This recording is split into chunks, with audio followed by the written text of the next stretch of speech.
इसीलिए आज मैं अखिल भारत वर्षीय धर्म संघ राम राज्य परिषद व स्वामी करपात्री फाउंडेशन की तरफ से शिव शक्ति पुत्र ऋषभदेव आपको चेतावनी दे रहा हूँ कि हे बैतूल वासियों, अगर आप भी तीर्थों में जाओ तो जाने से पहले ही ब्रह्मचर्य को धारण कर लेना।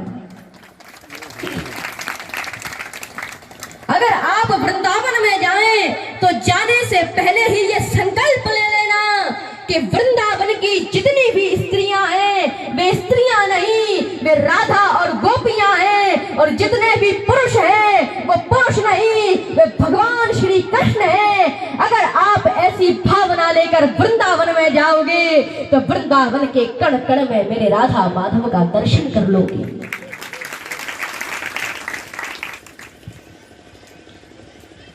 हे भारतवासियों, अगर आप काशी जाओ तो जाने से पहले ही यह संकल्प ले लेना कि काशी की जितनी भी स्त्रियां हैं वे स्त्रियां नहीं, वे माता पार्वती हैं, और जितने भी पुरुष हैं वे साक्षात भगवान शंकर हैं। अगर आप ऐसी भावना लेकर काशी में जाओगे तब काशी के मरघट में भी मेरे विश्वनाथ का दर्शन कर लोगे।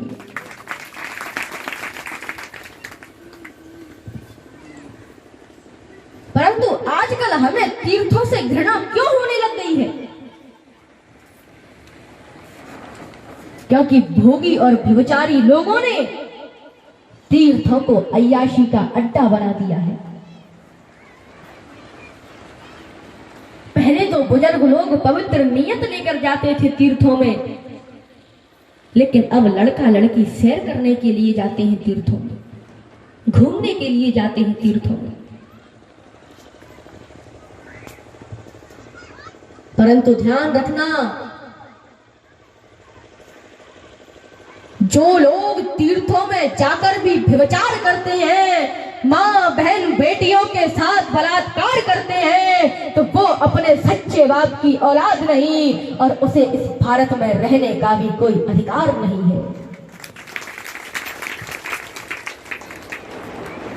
अगर इस भारत देश में रहना है तो यहाँ की नारी को मां की दृष्टि से देखना होगा।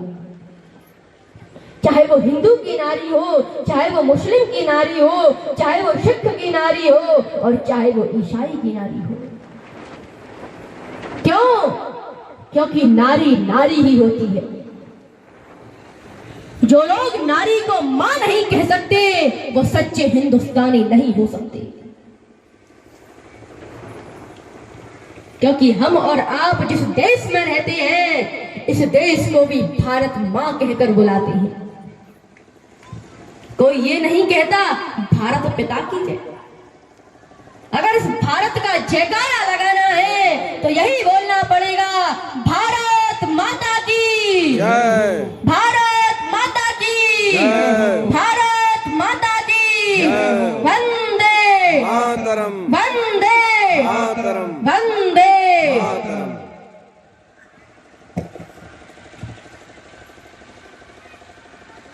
पितामह भीष्म क्षत्रिय थे, वीर थे और ज्ञानी भी थे, परंतु एक नारी द्रौपदी के लिए बोले तक नहीं। परंतु वो जटायु एक मांसाहारी कीट था, परंतु उस जटायु ने एक नारी माता जानकी के लिए अपने प्राण न्यौछावर कर दिए। परंतु ध्यान रखना कि पितामह भीष्म को बाणों की सैया मिली और गीधराज जटायु को मेरे प्रभु श्री राम की गोद मिली।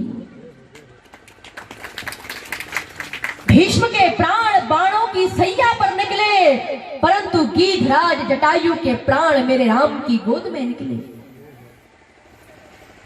भीष्म का दाह संस्कार युधिष्ठिर ने किया, परंतु गीधराज जटायु का दाह संस्कार मर्यादा पुरुषोत्तम भगवान श्री राम ने किया। तो वृंदारण्यम स्वपद गमनम प्राविशद गीत कीर्ति। मेरे गोविंद वृंदावन में ब्रह्मचर्य और वैराग्य अर्थात मोर पंख और मुरली को लेकर वृंदावन में आई है।